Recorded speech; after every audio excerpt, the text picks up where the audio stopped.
Hello, goblins and ghouls, and welcome to my Haunted Life podcast. I'm your host, Angela Hartshorn, and today we're doing something a little different. We are sharing spooky Furby stories.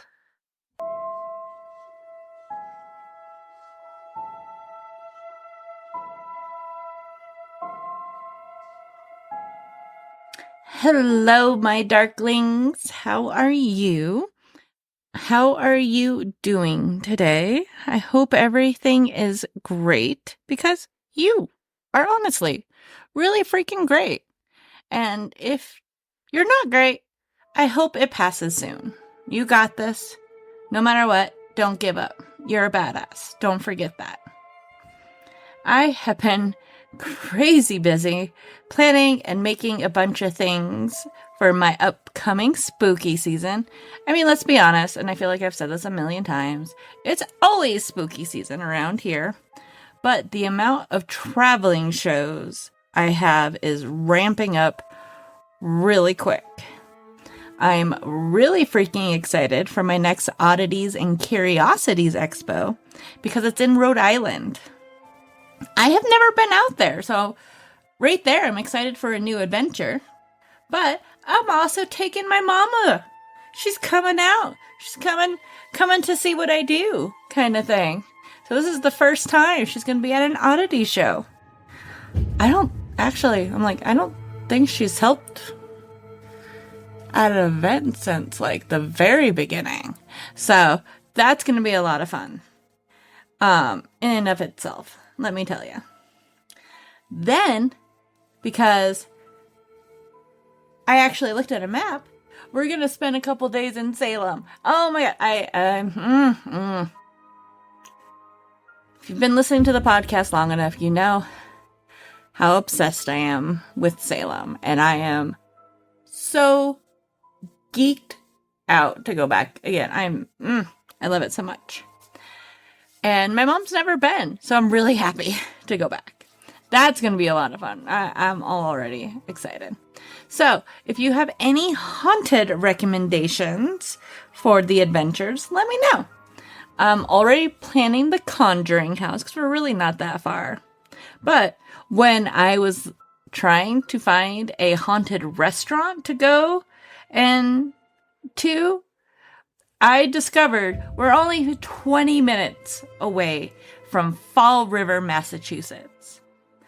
Which means the Lizzie Borden house and like Freetown Forest. And there's going to be so much I geek out about there. Let me tell you. And, you guys, I'm so excited. Oh my God. Anyways, trying to calm down now. My mom is not a big ghost person. I think I definitely got that aspect from my dad. But she's really into cemeteries. So we have some overlap there. So we'll still be doing our creepy stuff. So don't worry about that. Now, keep your eyes out for some new products coming to the Hartshorn page, including my Haunted Life stuff. I am trying so hard to get this stuff done before Rhode Island. I'm trying. I'm very hopeful. But yeah, keep your fingers crossed for me nonetheless. Let me see. And I think that's all the housekeeping today. I'm just so excited about this podcast today. On this week's podcast, we are talking about something truly terrifying. Furbies. I feel like every kid in the late 90s, the early aughts, apparently, like now, because they're still making them, which I didn't know, has experienced these weird little robot creatures. And sometimes those experiences are downright spooky. We also have a special guest this week. Frequent contributor and fellow adventurer, my buddy Rayne. This was Such a fun episode. We did have a glass of wine. Not gonna lie. I needed a break. And we'll talk about that in a little bit.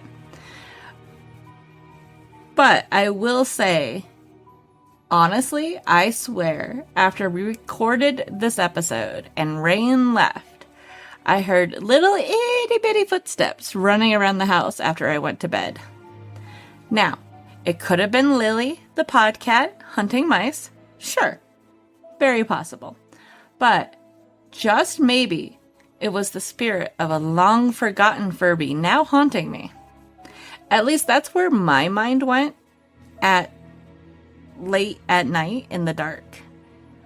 And usually I don't get creeped out about the podcast episodes. But man, Furbies did it for me. So let's get into it, shall we? Grab yourself a cup of tea, make sure the doors are locked and the batteries are close by. I have a story to tell you.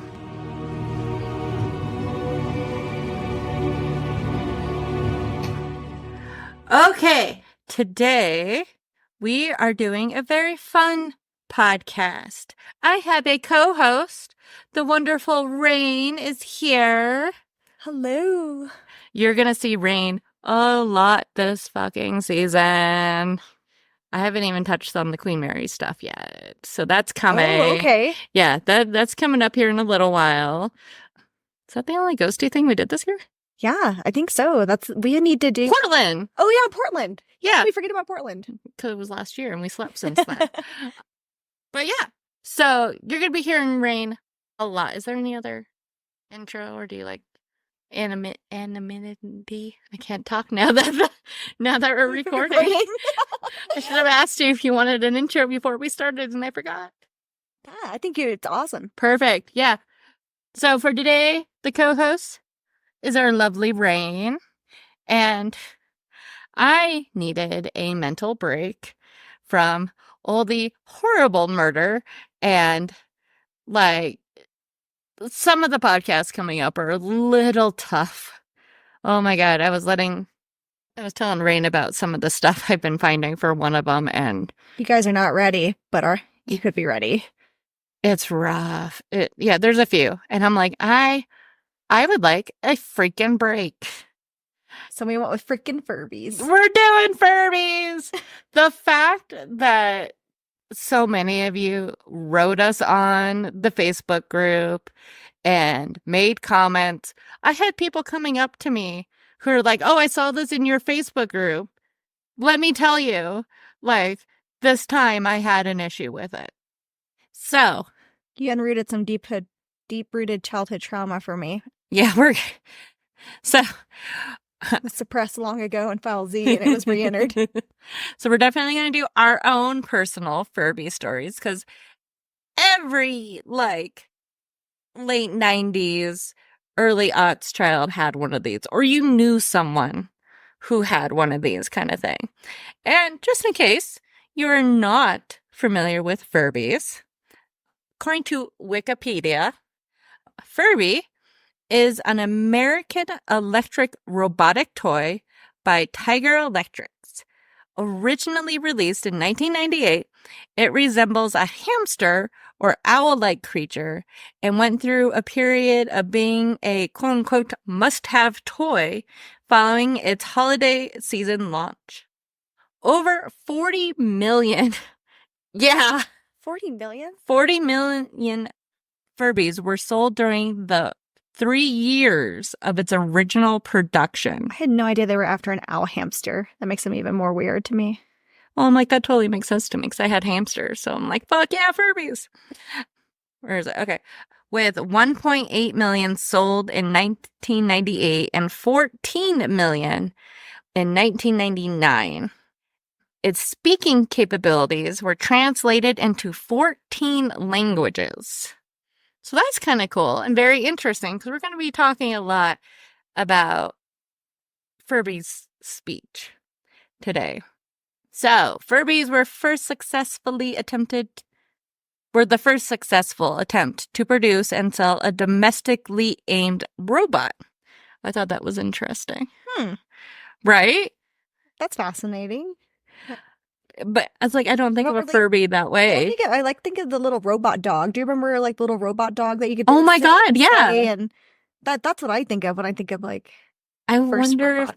it must have been after Furbies. This is 98. I think those were way after Furbies.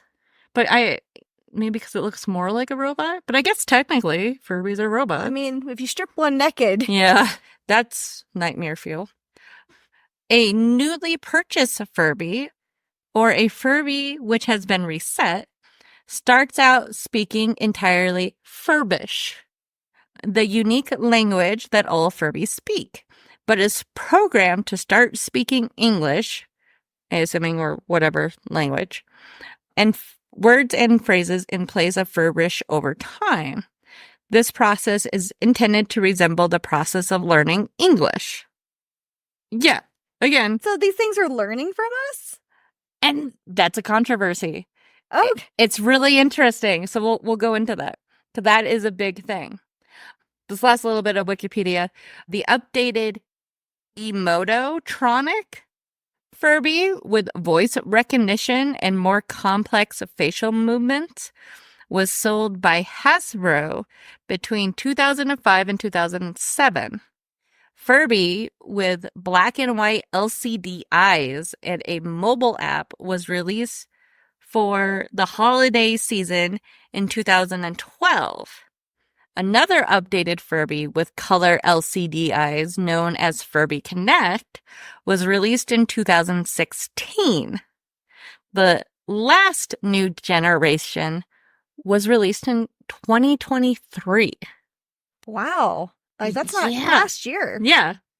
I didn't know they were still going. No, I had no idea that.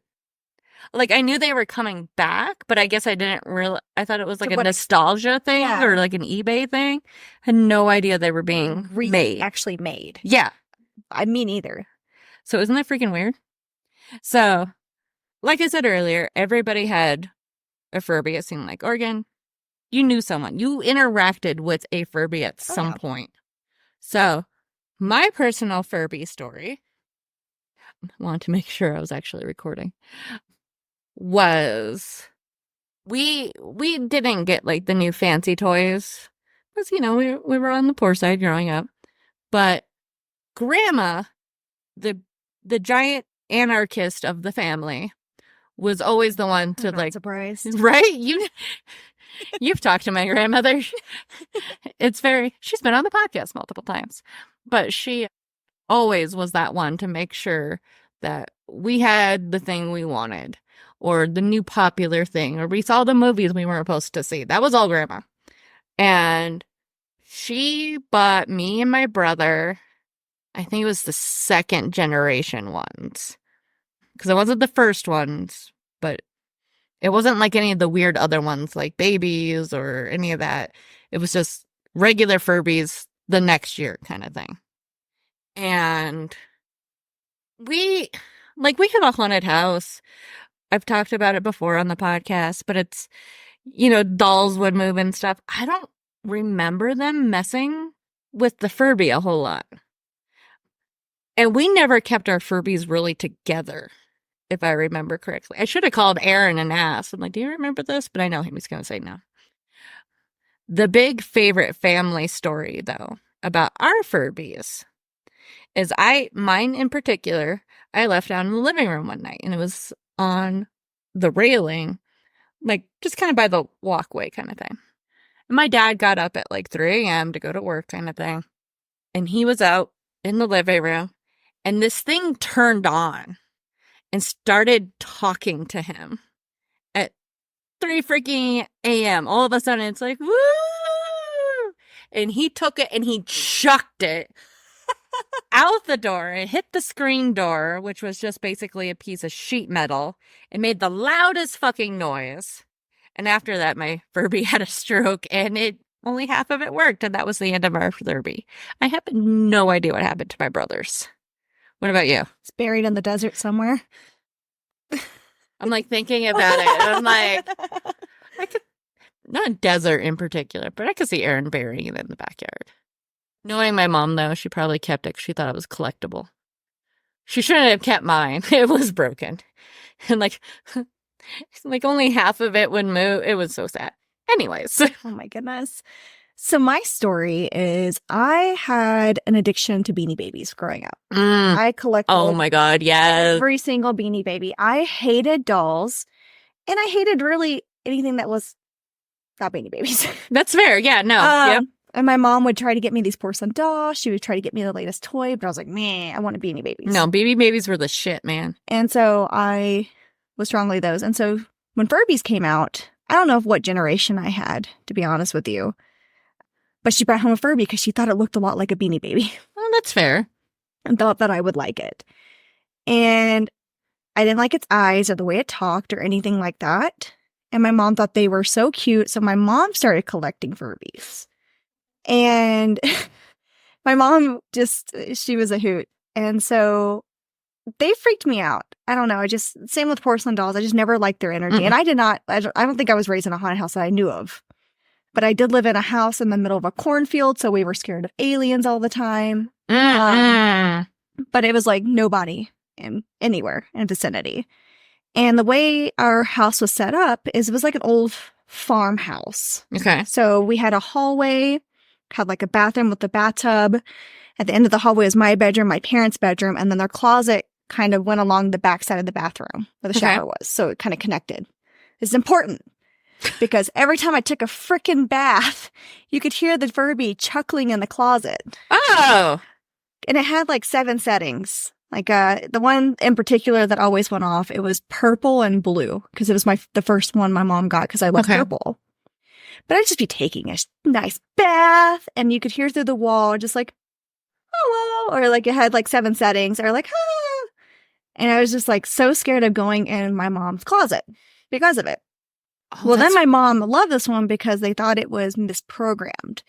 So when you were talking about earlier how they would learn. Yeah.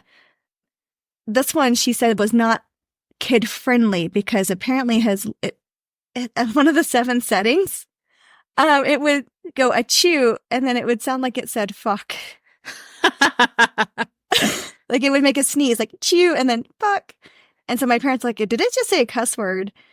And so it was taken away from all the kids because it was the cussing Furby. But my mom would bring it out at parties all the time and hit the button and try to go through the 7 settings and make everyone hear it say fuck. Oh my God. Hopefully I can say fuck on yeah, this podcast. I say fuck all the time. It's okay.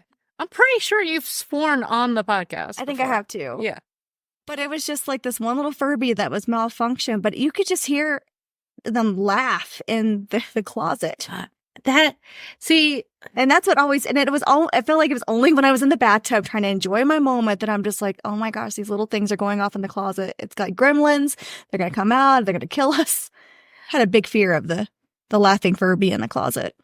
That's my story. But my mom loved him. I think she named him Jimmy. Like it was something so stupid.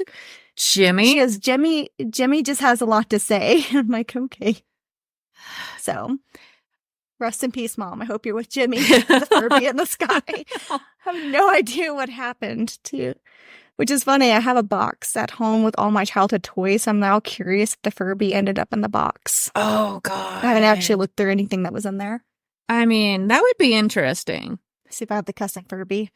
Because I did find a bit of an article about the cussing Furby thing. Oh, yeah. This was something that a lot of people reported. So, supposedly, it was debunked that Furbies could be taught or record new phrases. But it became a really big thing in 2000, especially, that parents were reporting swearing Furbies. And there was a story, allegedly, that a Walmart in Pennsylvania actually pulled Furbies from its shelves after parents complained of the toys swearing. It was claimed by the company that they were mishearing the phrase, hug me. It sound like fuck me. Yeah. But in 2014, reports arose again of a Furby in Wales swearing. So, the company is like, no, you people are mishearing this. Whereas, like, my thing is they already talked about it learning English. Mm-hmm. Why wouldn't they hear, like, swear words kind of thing?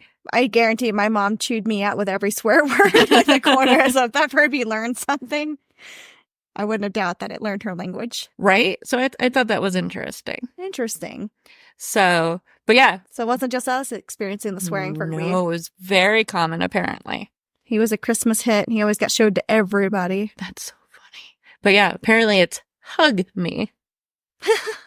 I thought you would like that. I do, because now that I can think, I can feel that. But it did say like, it's like a chew fuck. It sounded like fuck.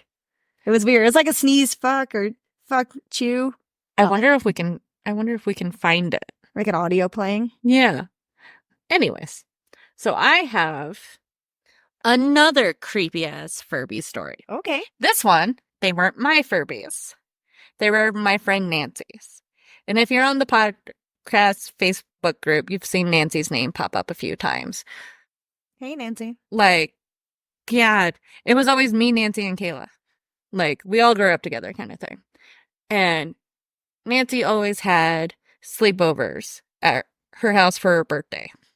And I remember Nancy had one of the, like, not adult ones, but the either first or second generation ones. And then that birthday, she got one of the baby ones. So they were a little bit smaller and they were in pastel colors. Mm-hmm. And I remember sleeping next to Nancy. And Nancy's house was terrifying. Like, there was some weird energy in there, man. Definitely had stuff going on. But I remember being, like, feeling all special. I got to sleep next to the birthday girl kind of thing. And Nancy had her new Furbies and the old Furby together. Just at the head of the bed. And we're all on the floor, sleeping bags, pillows kind of thing. And the Furbies were just right above her head. And, like, right between us kind of thing. Maybe they were somewhere like that. I can't remember exactly, but they were, like, right there by her pillow kind of thing. And in the middle of the night, so they're, like, between our faces. I have to put that part in there. So in the middle of the night, probably around 3 a.m., because that's apparently when these little fuckers do this, you hear the big one wake up, and they do the, yeah. And then the little one did it. And it was like, they started going, I wonder if they're listening. Are they listening? And they just kept going back and forth like that. And I remember just slowly looking over to see if Nancy was awake, to see if she was messing with them. And I just remember her eyes huge, staring at them, because we had to stare at each other through the Furbies. And then it was like, oh, they're awake. Time to go back to bed. And it went back to bed. And it was like, and they both did it. And I was just like, oh, God. Because I think that was the same night we were playing up at Gold Camp and doing stupid shit. But it was just like, So I think it's nightmare fuel. It was terrifying. What do you think they're talking about in their Furbish language? Like, are they talking about, because they have their own murder language. The answer is murder. It's definitely murder. It is child sacrifice and murder. If they're waking up at 3 a.m., that's never a good sign that they're talking in a foreign language. Like, their own little language. And I went through so many stories online. I'm honestly surprised there wasn't more. A lot of stuff comes from Reddit. But, like, almost every story is like, and they woke up at 3 a.m. And it's like, well, I hate that. I hate that so much. I hate that it's consistently 3 a.m. Yes, almost always. And we all know 3 a.m., witching hour, weird shit happens. So, yeah. So, are we talking about, like, demonic Furbies now? Yes. I have some stories. Like a little ritual circle. I mean, we could. Because I did find shit like that, too. Oh, my gosh. I'm not surprised. That being said, I do want to give a shout out to Beck, the wonderful artist behind Raven's Haunted Dolls, the one that likes to torture me with haunted dolls, who's been on the podcast before. And if she hears this, she's going to get a freaking kick out of this.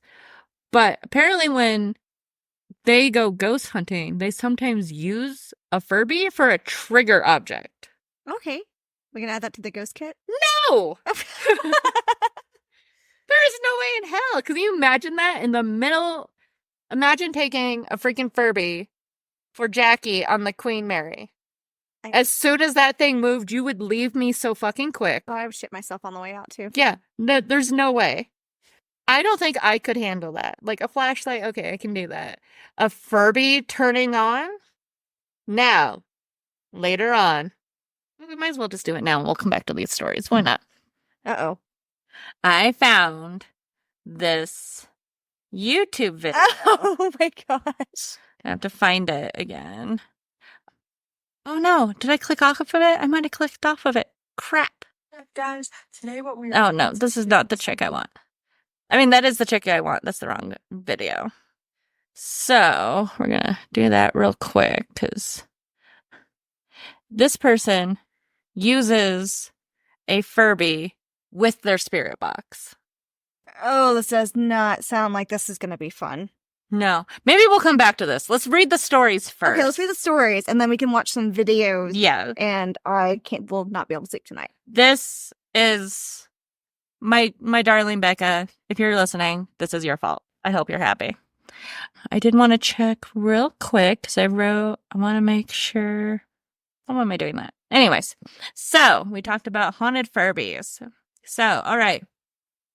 I was like, what the fuck is that noise? It's Lily. So I'm going to let you read this one. The Scrap Cats? Yes, Scrap Cats. This is their story from 7 years ago. 7 years ago on Reddit. All right. So it says, I still have mine. I'm kind of afraid to get rid of it. When I was a kid, it started talking and talking and talking. It would not shut up. Then it started screaming. As they do. I chucked it into the closet and it hit the wall so hard and stopped working. I deliberately tried to get it to make noise again just to see if it'd start up. It did not. I figured it was dead and let it be. Otherwise, I'd taken the batteries out. Years later, I was moving and it got packed up. As I was getting settled into the new place, I found it in one of the boxes. Tried to get it working again. Nothing. So I said, okay, it's a piece of my childhood. I'll keep it for the nostalgia value. You know, I would do the same. Yeah, it makes sense. I set it on the table, and my dad came in, took a look at it, and said, hey, I remember those things. Its eyes flew open, and it began to make noise. Neither of us were anywhere near it. So yeah, I'm pretty sure that if I tried to get rid of it, it'll come back and try to murder me. It lives without batteries, waiting for me to forget about it again. That is terrifying. So this is another commonly reported thing, is Furbies without batteries still talking. Well, like even, I think, my mom's Furbies, either they didn't have batteries at one point because they kept going off and it would bother her, or I feel like she had these Furbies for 15, 20 years and they would still go off. So they have like a long-standing battery. And that seems to be like the biggest theory, but I couldn't have it. I couldn't find actual confirmation. They have like a secret power port or something. Yeah, there's like a backup battery in case it dies or something. But that does seem to be the most common explanation for that. That's like bird theory. They're spying on us. I was seeing if I'm looking at our on the Facebook group. Our Paula said the scariest one we had was when it started playing peekaboo in the middle of the night. That sounds like my story. Oh, imagine just walking in the dark and hearing peekaboo. Yeah, no, fuck that. I'm sorry. Oh. That's a big no. Our buddy Mike over on not your Mike on the podcast group said we had slow Furby serenade at 3 a.m. But ours had low batteries and was classic super slow playback that was creepy. It was up high on a shelf and not having been heard from for months. And that's another thing. People are like, they just be really quiet, then just all of a sudden. Yeah, they like, it's almost like hibernation, then it's weird. Like, I wonder what it's like. Does it have like a trigger word. Oh, that would be interesting. Set all 3 of the kids off screaming and crying, had to disable it and put it out in the garage before the kids would sleep. Of course, I had to put it back the next day when no one was looking and make the kids wonder how it returned. That's just cruel. I think that's hilarious. It sounds like something Jordan would do if we had kids. And then I have my buddy Susan said that they got one from a friend that just passed away. And it just apparently yawns randomly. It says, like, yes, for no reason it will yawn. And I did ask if it had batteries. And she says, if it does have batteries, and when you pick it up and play with it, it does many things. So I'm like, okay, that's what it's supposed to do. My mom also had to comment and said, your dad killed your Furby. And then our buddy Nancy also had to put Furbies are mediums. So, another fun one. Interesting. How about this lovely story from Caddy the Redditor? And their post is entitled, I think there's a ghost in my Furby. Oh, goodness. Haunting. Okay, hear me out.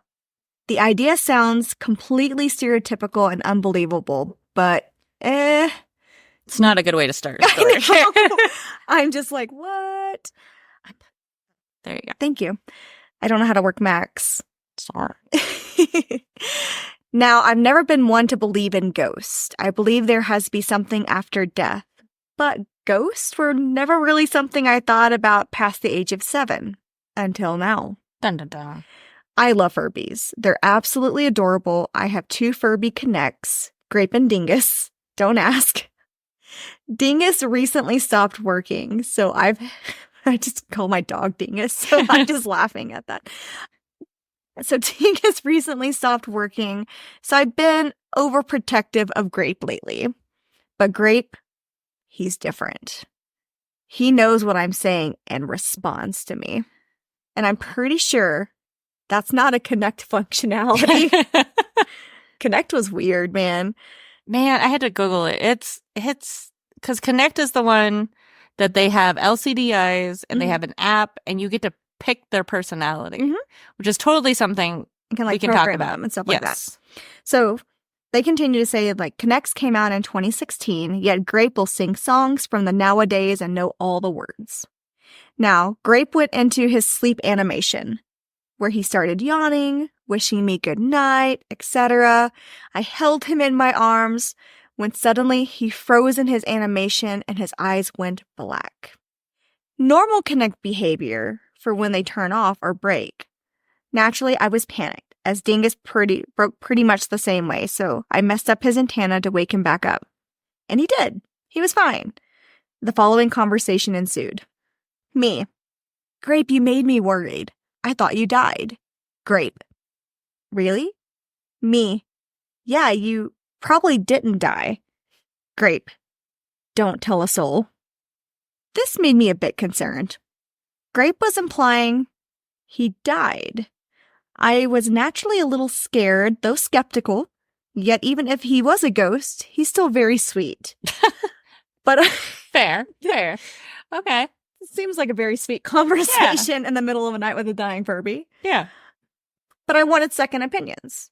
In this most common Furby Connect behavior, or dun dun dun. And then there is an edit that has been added, and it says, thanks for all the replies. The remaining people looking at this post, I may record a video of Grape's behavior for investigation. But judging by the behaviors you guys described, the 1990 Furbs kind of makes Grape look like child's play. Though, I'm happy you guys aren't being rude. Was honestly kind of scared to post this. Comment below if you guys would like to see a video. And I looked, there was no video, and I was very, very sad. That's just rude. They left you hanging. I know, it was like a cliffhanger. But Grape, don't tell a soul Yeah. Right? that I died. Isn't that weird? That's a weird one. But he never said anything about dying. It was all her. She kind of manifested the dying phase with his eyes going black. Yeah. But the whole don't tell a soul, that's a little weird. It's a bit weird. That's a bit weird. All right, I should probably read one. And a lot of these stories have to do with connects, which I could totally see. Because they're more programmable, I feel like. I did not know these existed until I started working on this podcast. I had no idea these things existed. They're so weird. Okay, so I have a story from Reddit, and it's Kitty KG. I don't know anything about Furby Connects, but I can say you aren't alone in dealing with weird behavior for them. If I remember correctly, I think this is a response to the story you just read. I never really discussed this with anyone, but my old best friend also witnessed it, and it creeped him out pretty bad. I had an original Furby that started cursing after my mom and I moved into a house I lived in from 1998 to 2006, before I left at 16. So, another cursing Furby. That house was where I had the most intense experiences with a haunting to date. The Furby started swearing frequently. I eventually moved it into the closet, where I ended up seeing a solid shadow figure in 2008 when getting some of my things long after the Furby was gone. And he wouldn't stop speaking, even with no light able to reach the sensor. I ended up pulling the batteries and giving it to my mom to get rid of. Being an original, they weren't supposed to be able to learn stuff like curse words. I was 9 years old and told to fuck off and shut the fuck up by a Furby. That, I don't know, man. I'm like, there's no way you can confuse hug me for shut the fuck up. No, I'm pretty sure ours said fuck you or something like that. It was like, but it was blended with a sneeze. Like it would do like this cute little achoo, and it would sound like fuck. I don't remember what the second word was, but I knew clearly it was the F word. They're creepy and I can't explain them. I liked them growing up because my aunt had a shelf covered in them and they were cute, but never again after that one. Was he just programmed or was he cursed? Right? And that, do I have it up here? This next one is so for you. But one of the things, okay, we'll go into it. We'll go into the next one. So, all right.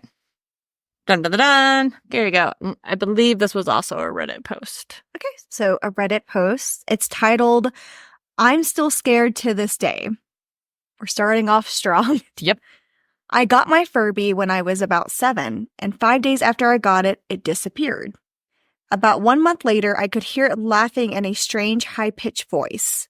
Not like it was when I first got it. Sorry. Something moved and I literally just almost grabbed myself. I saw you. That was me. I'm sorry. From then on, at 3 a.m. the 3 a.m. I'm telling you. And the high-pitched laughing. Yeah. Ours did that in the closet. No. They shouldn't be doing that in closets. No, he was in the dark. We kept him in the closet. But from then on, at 3 a.m. every day, it did this.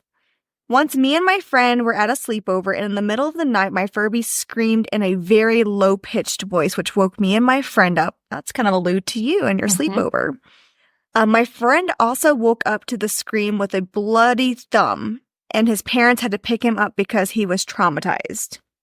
So did he, bite his thumb? The Furby bite him in the sleep? Okay, after this, it stopped its daily routine of laughing and screaming. So once blood was shed, the Furby was satisfied. Need the blood sacrifice. Blood sacrifice. Thumb-sucking Furbies. About 2 years later, we were remodeling our house, which was when it started making sounds again. This time, it was sobbing for up to 5 hours every night. Oh. This lasted for 3 days until we found the Furby in the wall of my parents' bedroom with batteries that had no power left in them.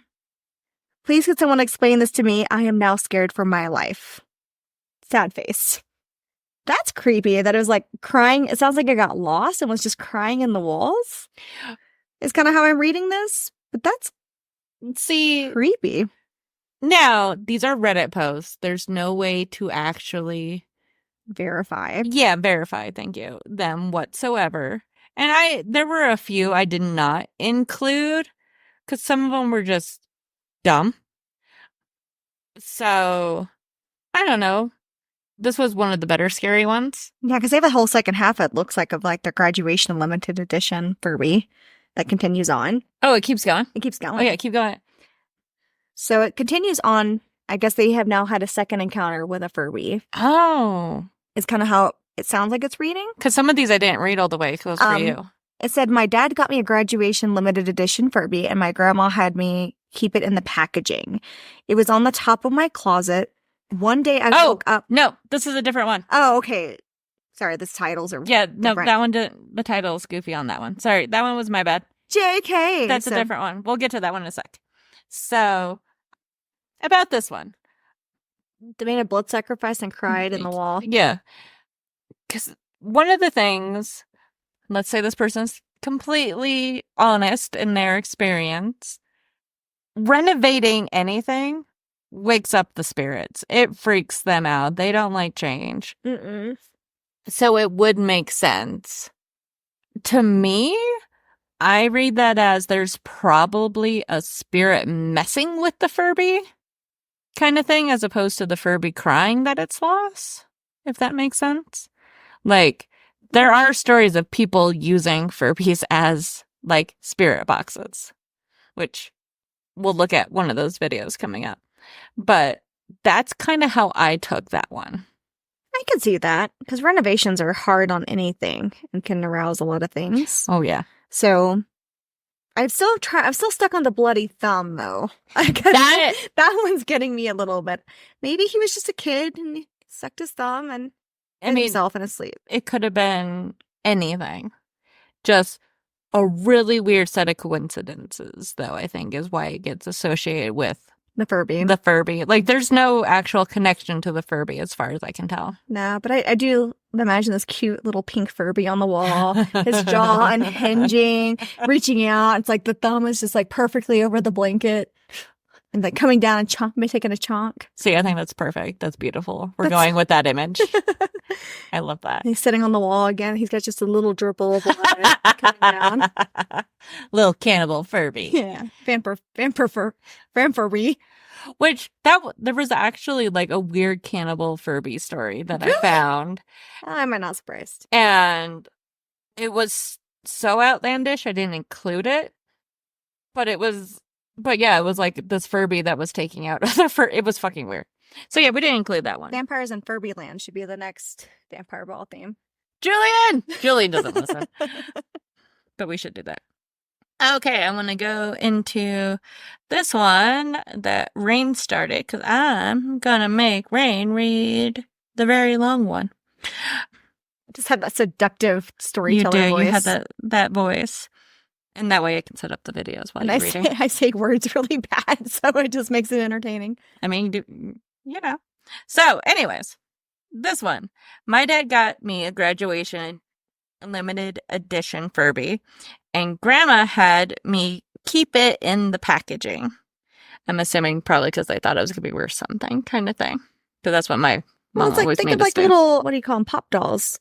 Like little pop figurines. Like people keep them in the packages because it... Well, it's like going back to Beanie Like Babies. You had to keep your little tag on, otherwise it wasn't worth anything. Yeah. It was on the top of my closet. One day I woke up because it was randomly going off after weeks of it being up there. I freaked and called my grandma from the next room. She came and didn't believe me. She told me it didn't have batteries.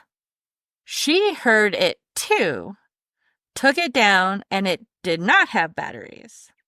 My grandma threw away in the trash outside so quick. Started praying over me. My dad called my dad and bitched at him for buying it, and I've been traumatized by Furbies since. You know, they always talk about the satanic panic, but it's like the fur panic. The fur panic. Oh my God, I love that. We should do t-shirts. A fur panic. See, because we were going into this before we started, was the art, and most of the time, creepy satanic art around Furbies. Mm-hmm. It's so weird. You have a friend that does Furby art. I do, yeah. So tell us some of the Furby art.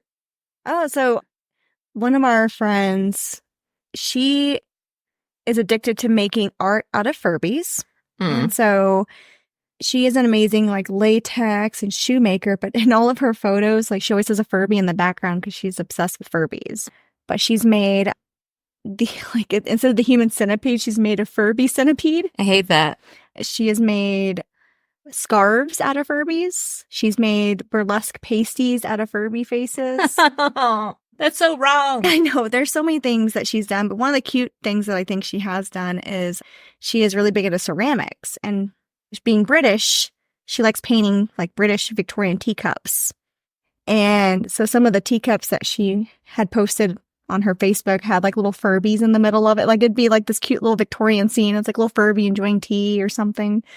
It was just so quiche. And it was strangely soothing and freaky to see the things, and she'd make like caterpillar Furbies. She'd add them all together. The ones with the paintings on the teacups are actually really cute. You'll have to send me those so I could put them in the podcast notes. Those are cute. Those are really cute. The other art was questionable, but it was so freaky. It was so fun. I can't get over that. It was a burlesque performer. I mean, if you find that, I want to see them. Will you turn on the light? There's one light in here. We got dark all of a sudden. Okay. Now that was really bright. All right. Ready? Ready. So our last story, and then we'll look at some of the other videos I found for you. Dun, dun, dun, dun. Here you go. Oh, gosh. This title is called Possessed Furby ? I'm assuming this may be another Reddit article, and Romanesque Grouse. Yep. Well, let's get this party started. So this will probably get taken down, not on this podcast, in this Reddit, because that's what they wrote. It's what they wrote of how outlandish it sounds. But I swear upon whatever higher power there might be that what I'm about to recount here is true. Again, that's not a good way to start your story. That just sounds like such an introductory to like a horror story. Like, this sounds creepy, but it's totally true. The Blair Witch Project. It's like type of vibe. Yeah. So I was 9 years old and staying at a friend's apartment. Let's call her Chloe. Okay. I mean, that's probably when we were having the issues with Nancy's Furbies, was about that age. About 9 years old. I think my Furby experience was like 9, 10 years old too, to be honest. Wonder if that's another correlation. That's a good one. For a few days, we spent most of the day playing Minecraft. Speaks to my nostalgia soul. This was around the time when Minecraft was new and growing quickly in popularity. However, on the second day, I noticed that she had a red Furby. Boom. Mind you, Furbies made a brief comeback around then as well. And like most 9-year-old girls at the time, I thought they were the coolest thing ever. I didn't. Me, personally, not Chloe. Chloe agreed to show me how it worked, and the two of us, plus her younger sister, toyed around with it for a few minutes before her sister accidentally dropped it on the couch. Normally, it's not a big deal when a Furby is dropped, especially when it's from a foot onto a couch cushion. But for some reason, the thing went haywire and turned evil. And that's in quotation marks. Yes. Furbies change moods, and evil is the one where they went from funny robot critters to diabolical trash gremlins with fire for eyes. I love that description. The eyes changed pattern depending on the mood. That's fine, me and Chloe said. They always go back to normal eventually. Well, long story short, the Furby did not go back to normal. Throughout the day, it terrorized us, moving its positions by itself. So I'm going to scroll a little bit because I'm at the end of the thing. There we go. Well, long story short, the Furby didn't go back to normal. Throughout the day, it terrorized us, moving positions by itself, saying weird shit that wasn't in a Furby usual vocabulary. It got to the point that we locked ourselves in the bathroom with Chloe's panicking little sister. Though it would occasionally change moods, it would always go back to evil and stay like that for hours on end. This lasted for the better part of 2 days, if I remember correctly. It's a really long slumber party. She said she was staying the weekend. Oh, that's fair. That's true.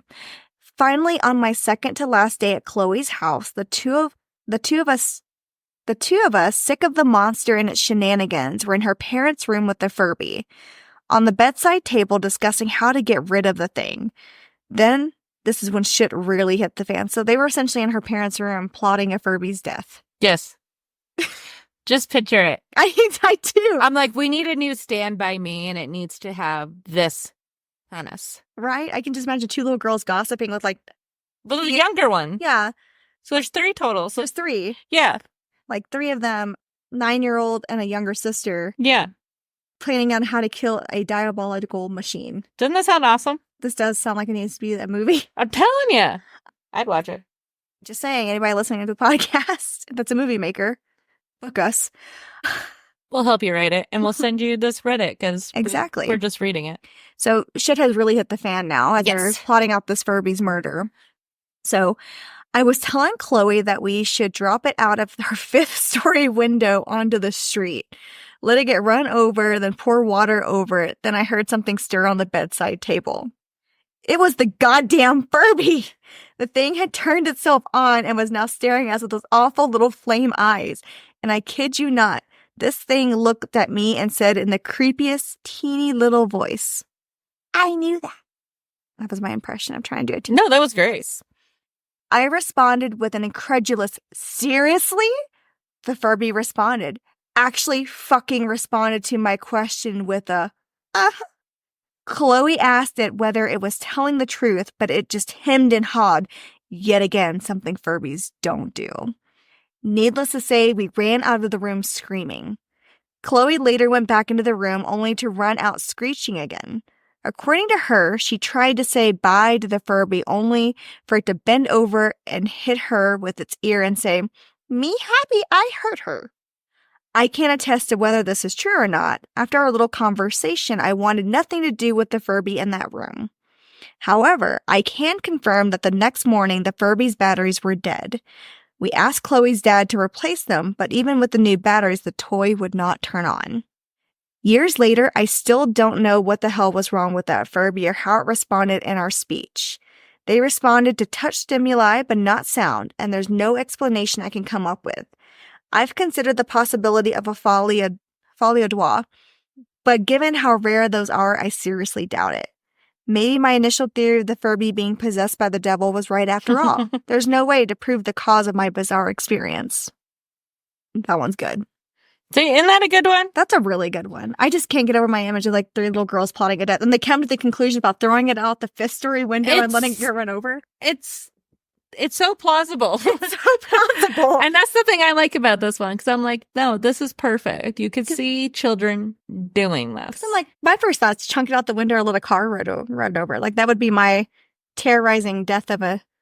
Well, the throwing it out the window 5 stories down, that would be... And the fact that, I mean, like, that's where my brain goes. And the fact that they were going to go down and pour water on it. Yeah. I'm like... Just to make sure it was finished off. I love that.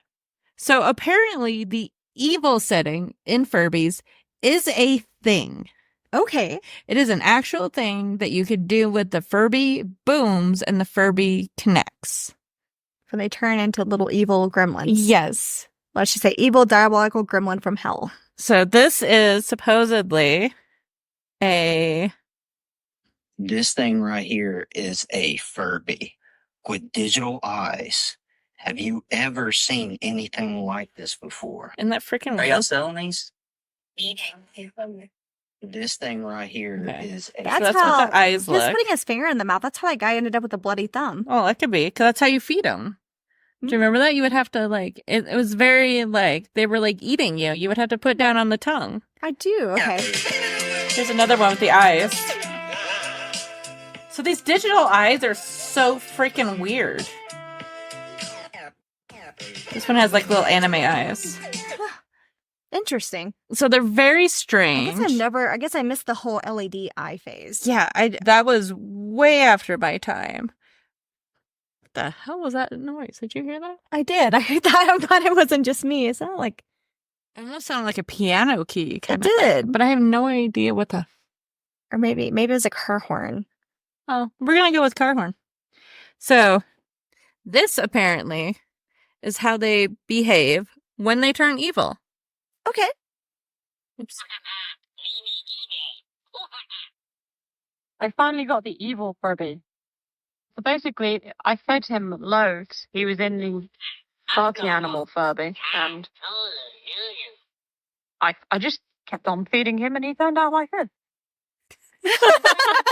Each personality now. I'll put it in the description of my YouTube videos. I mean, this is just what I've discovered about them. I don't know if it applies to everyone.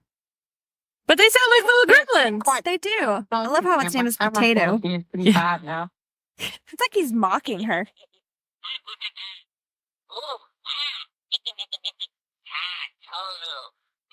So, in the story you read about Chloe, with the friend being in there by themselves and they get hit by the ears, Uh-huh. did you see what the ears just did? Yeah, I hit her. Yeah. So, I was like, when I first read Chloe's story, I was like, well, or that story, I was like, well, this is where it goes too far. This is stupid. And then I watched this thing do that with the ears. He just leaned over. Yeah. Because they kept talking about them bending over. I'm like, they don't do that. No, they bend over. And apparently these new ones have that movement. But yeah, it bent over and hit her with its ears. Listen to it. Little grumpy thing. He doesn't like his backstroke. But it does. It sounds like it's mocking her half the time. It does. It just sounds like it's like making fun of her. So I thought that was very interesting.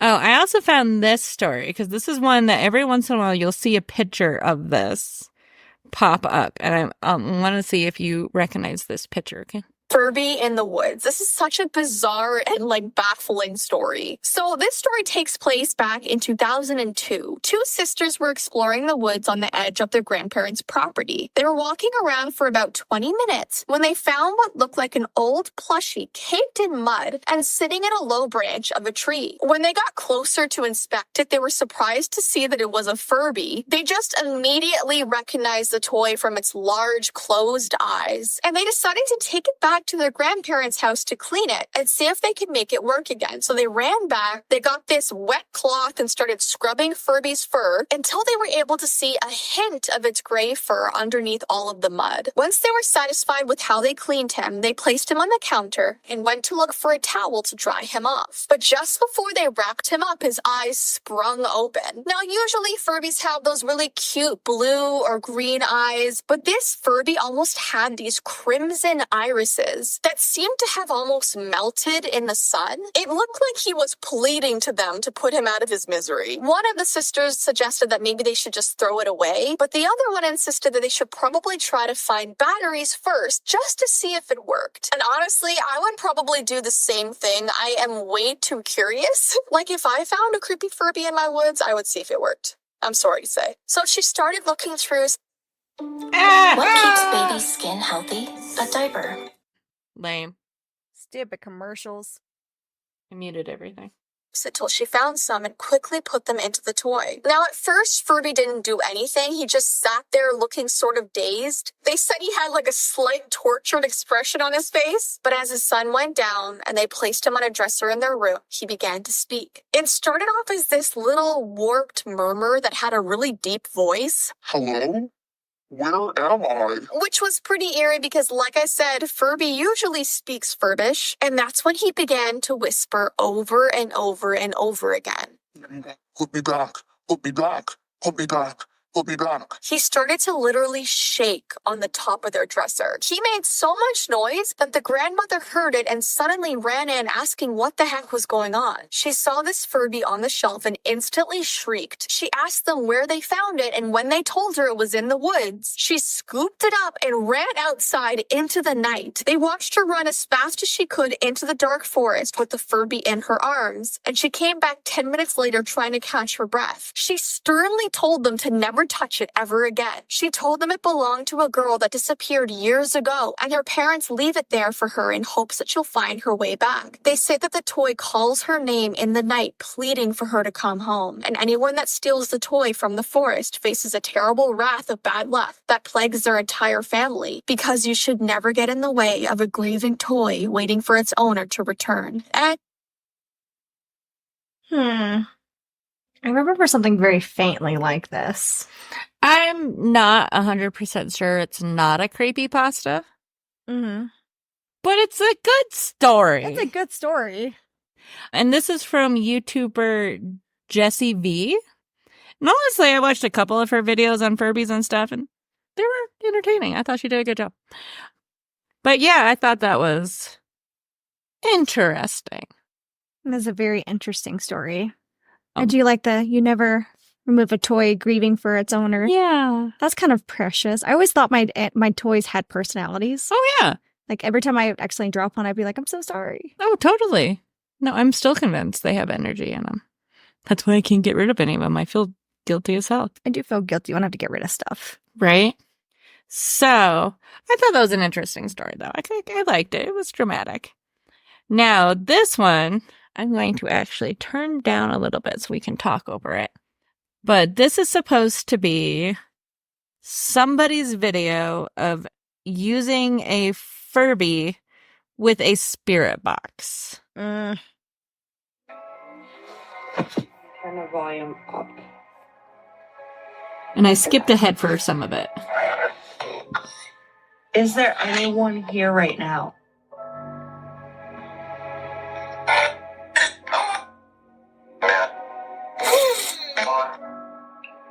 Maybe it'll react to the Furby. Hang on. Let's try and get the Furby to make noise.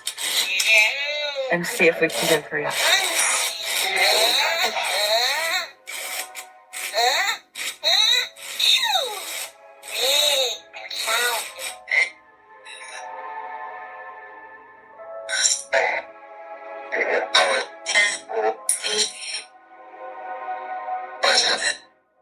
Is there any spirits here with us right now?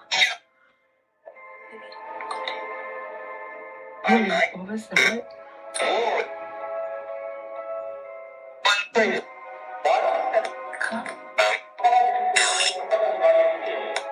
I never hear weird things like this. Must be drafty in there. Keeps Never snoozing. hear rap these days, I don't.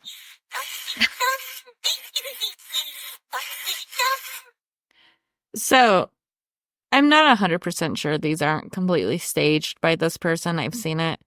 Notice how, like, oh my god, did you hear that? And you could definitely tell it's her whispering kind of thing. But, you know, our buddy Becca said that they've used them for trigger objects. I don't think I could, man.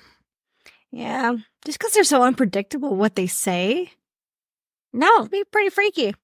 Because I'm like, people use teddy bears kind of things to connect with small children kind of thing. Like And they the use, music box. yeah, the music boxes, those kind of things.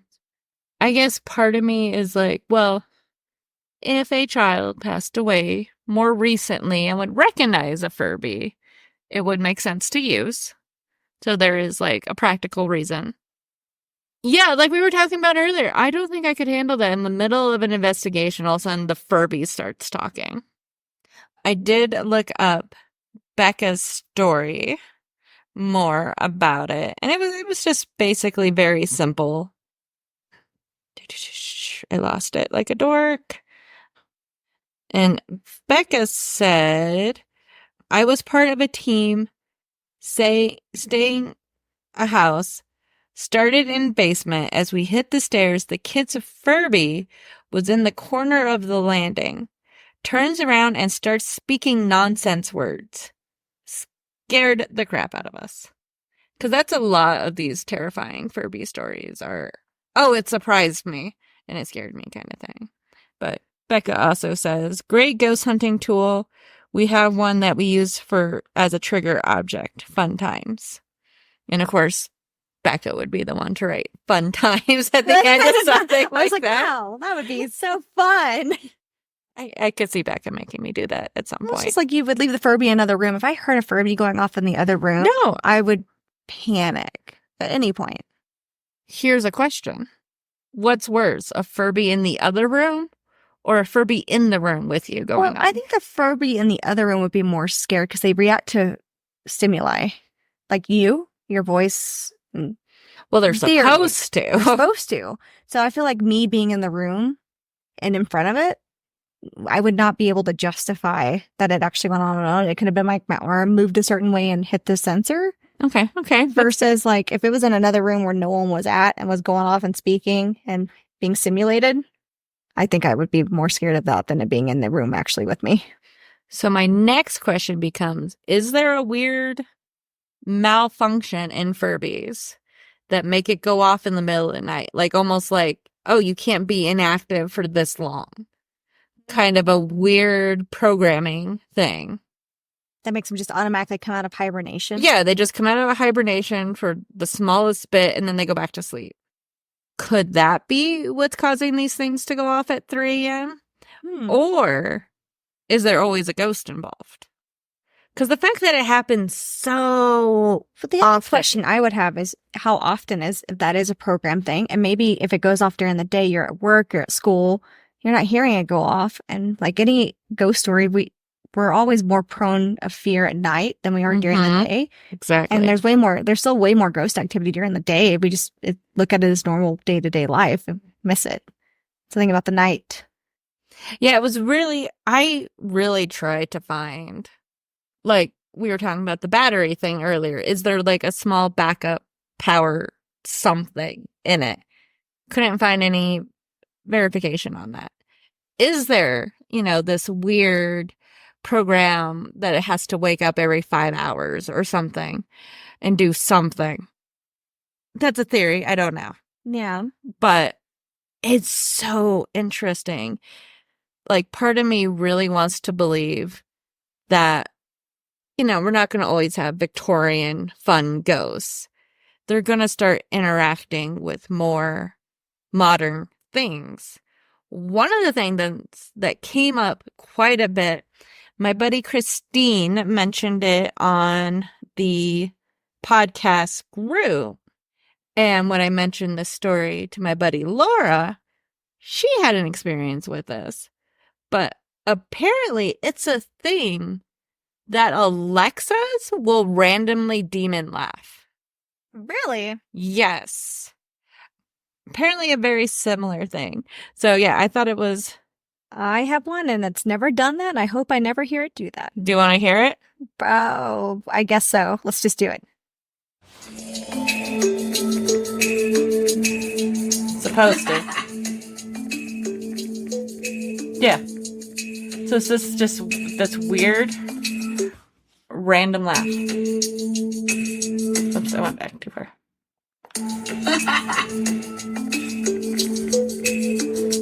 That's so random. So it's apparently a thing. Oh, you know what that noise was? It was freaking Biggs. Biggs. It's your cat. Goddamn. Speaking of Furbies, little evil furry things. Biggs got locked out of the room because he was being obnoxious. But he was not podcast ready. But Laura brought this up too when I'm like, oh, you don't have a Furby story, do you? She's like, no, but I have an Alexa one. So I'm wondering if the next one that I gotta look into is Alexa's doing shit. Because there have been weird stories that show up and everything. So that's the next one, I think. Great. I'm going to have to remodel my entire house because Mike has one in every freaking room. Now, wait, you're going to go home and it's going to laugh. I will not sleep tonight if that happens. Well, I think that's it for the Furby episode.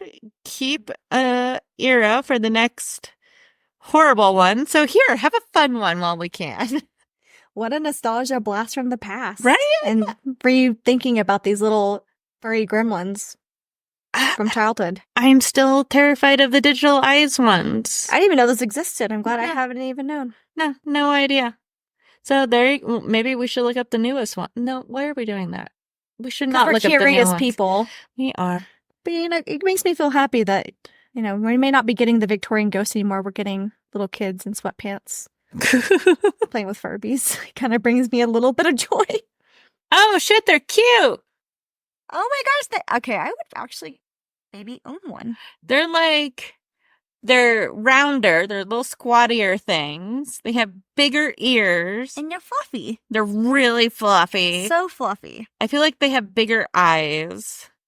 They almost look like anime versions of the original Furbies. Like the galaxy. Yeah. The Dark Lord for Furby. Oh, yeah. And that was something I forgot to bring up earlier, was when we did the haunted doll episodes, I found haunted Furbies on eBay and Etsy. This time looking, nothing. The only ones you would find are like the art dolls kind of thing. That was it. I was really disappointed. But yeah, Interesting. this apparently is what a new Furby looks like now. But kind of cute. I still wouldn't own one. No, fuck no. But cute nonetheless. I'll have to remember to get. Oh, you would like the Galaxy one. It's a lot of colors. Look at this guy. He has. Are these new? I think these are new. Look at him. They're like little squished ones with huge ears. Right? Little turbo looking things. Yeah. Interesting. Furby Furblets. Furblets. Greenie, Meanie, and May May. Oh, I take it back. I hate those guys. But I like these guys. I like these guys whose ears are proportionate. But yeah. Oh, only $37 on this one, right? Oh, It's a pretty purple one. Oh, the ears light up. interesting. Huh. That's cute. Okay. What if it lights up when you can use it as a ghost hunting device, its ears light up? Nope. Hate that. All right. Anyways, we're going to close it down now that we wasted 3 more minutes on looking at new Furbies. And apparently, I'm honestly shocked they're still making them. But I can't believe they're still around. This is like a 90s nostalgia. The fact that they've been going since 2023 blows my mind. Isn't that insane? But there you go.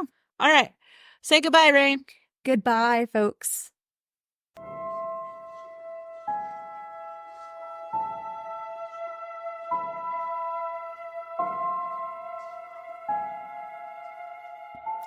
All right, one more story before we go. This story comes from our pal from the podcast group. It came in after we had finished up recording, but I still wanted to include it.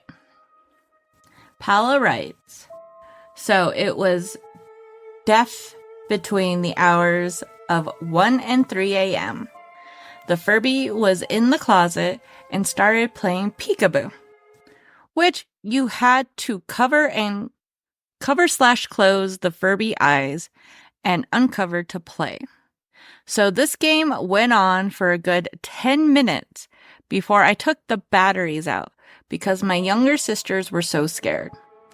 Other nights it would just sing to itself, but the peekaboo was by far the scariest. So yeah, I don't know. I think the peekaboo, because you actually have to interact with it, I think that definitely freaks me out more than some of the other stories we had on. So that's kind of why I wanted to share it. So, yeah, there you have it. Furbies. Harmless kid's toy or ghost conduit.